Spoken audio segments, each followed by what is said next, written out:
Third example हम लेते हैं जो पुराना टेंपल है, बहुत पुराना बना हुआ है, सबको पता होगा, तिरुपति बालाजी टेंपल।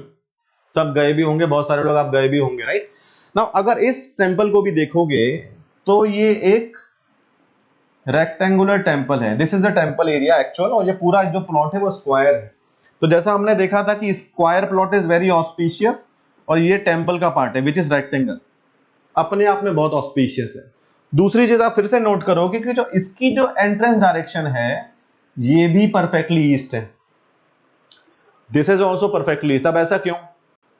इतने सालों पहले जो टेंपल बना हुआ था वो भी वास्तु प्रिंसिपल फॉलो कर रहा है, कुछ तो फिर उसके पीछे लॉजिक होना चाहिए, राइट। तो ये एक है। फिर डीटी यहाँ पे वेस्ट में बैठे हुए हैं, दिस इज वेस्ट का डायरेक्शन। आप यहाँ पे बैठ के पूजा करते हो, वेस्ट की तरफ फेस करते हो, फिर आपको गेन्स और प्रॉफिट मिलता है। इसीलिए जो मांगते हैं मिलता है। कर्म ऑफ कोर्स करना पड़ेगा, बिना कर्म के कुछ नहीं मिलता, ठीक है। उसके बाद आप देखोगे this is extension, yellow part दिख रहा है जो आपको, दिस इज एक्सटेंशन। और एक्सटेंशन ये कहां का एक्सटेंशन है?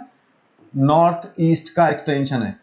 Now north east extension is very very auspicious. कैसे समझ में आया नॉर्थ ईस्ट? नॉर्मल है, देखो आप इसको ऐसे 4 पार्ट में करोगे, ये सेंटर है मान लो, ये ईस्ट हो गया, वेस्ट हो गया, नॉर्थ हो गया, साउथ हो गया, तो ये जो डायरेक्शन बनती है नॉर्थ ईस्ट की बनती है, ठीक है। सो नॉर्थ ईस्ट में एक्सटेंशन है विच इज वेरी ऑस्पिशियस। यही अगर एक्सटेंशन इधर होता साउथ वेस्ट में तो ये बहुत गलत हो जाता, बहुत गलत हो जाता। तो आपको चेक करना है कि आपके घर में एक्सटेंशन कहां पर है, कहां नहीं है।